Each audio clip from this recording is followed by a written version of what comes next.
Mga batang Quiapo, ito na po ang part 2 ng 11, September 11. Napakaswerte ng mag-amang ito. Hindi pa mamatay-matay. Hindi parating ganun. Dadating din ang pagkakataon ko. At kapag nangyari yun, lagpas pa sa impyerno ang pupuntahan mo.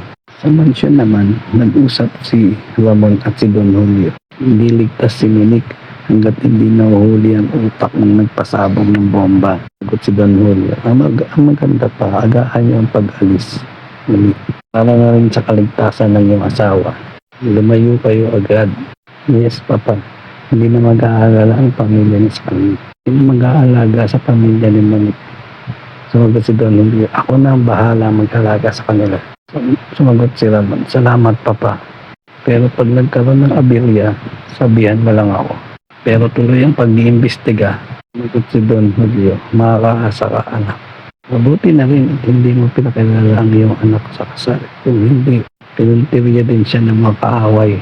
At siya nga pala, mabuti pa, hindi ko muna papupuntahin dito si Tanggol sa mansyon. At nang hindi mo malaman ng mga kaaway na meron kang anak. Sumagot si Raman. Opo, Papa. Oo. Kayo na pong bahala mag-explika sa kanya kung anong nangyari. Sumagot si Don Julio. Ako nang bahala sa kanya habang wala ka. Sa preso naman ay nagising na si Ben at ang mga barkada ni Tanggol at dahan-dahan silang bumaba. Dahan silang bumaba patungo sa may CR. Sumagot si Ben. Nasaan ang iba? Bilis. Nagsalita si Enter. Teka, sandali. Sigurado ba tayong tatakas, Ben? Kapag nahuli tayo, sigurado papatayin tayo dito. Wala naman tayong pagpipilian iba pa. Pag di kayo tumapak, sigurado ako, kayo papatayin na kayo dito. Sumagot ang isang tropa. Ben, paano si Tanggol? Ano na tayong magagawa kay Tanggol? Dahil sigurado ako, hindi na makakabalik dito yung boy si Tanggol. Doon pa nang papatayin na siya. Kaya habang buhay pa kayo, tumakas na kayo. Sumagot ang isang tropa ni Tanggol. Ben, parang hindi ko kayang iwan si Tanggol.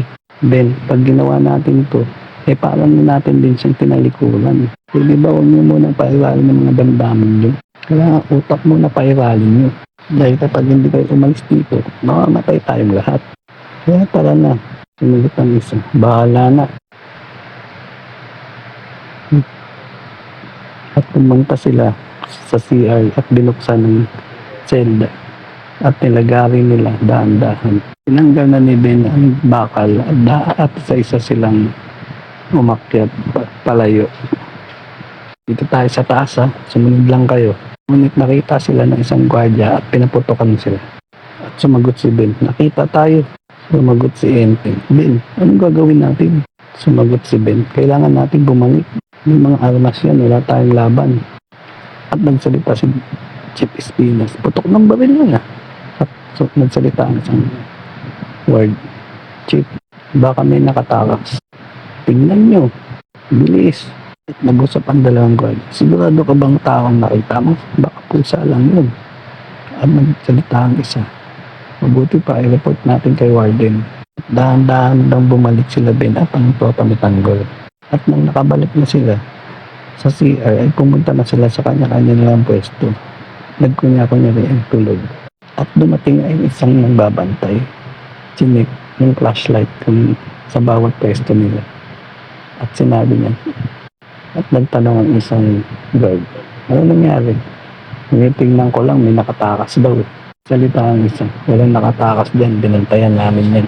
Mabuti na yung sigurado. Sige, salamat. At dumating ang warden. Men, ano nangyari? Sir, may nakita kami, parang may nakatakas. Ano, nahuli niyo? Wala sir, biglang nawala. Guard, palabasin lahat yan. Fall in. At pinalabas lahat ng preso sa court. Oo, count in. At nagbilang na ang mga preso. 1. Nakapila na ang mga tropa ni Tanggol. At sa gate naman ay papunta na si Chief Espinas. 100, last number sir. Sumagot si Cesar. Kompleto, Warden. Biglang nagsalita si Chief Espinas. Ano, may tumakas? Sumagot ang ward. Wala Chief, walang nakatakas. Pusa lang ata ang nakita ng kasama natin. Ano pang ginagawa ng mga dito? Pasukin yan sa loob. Ngayon din.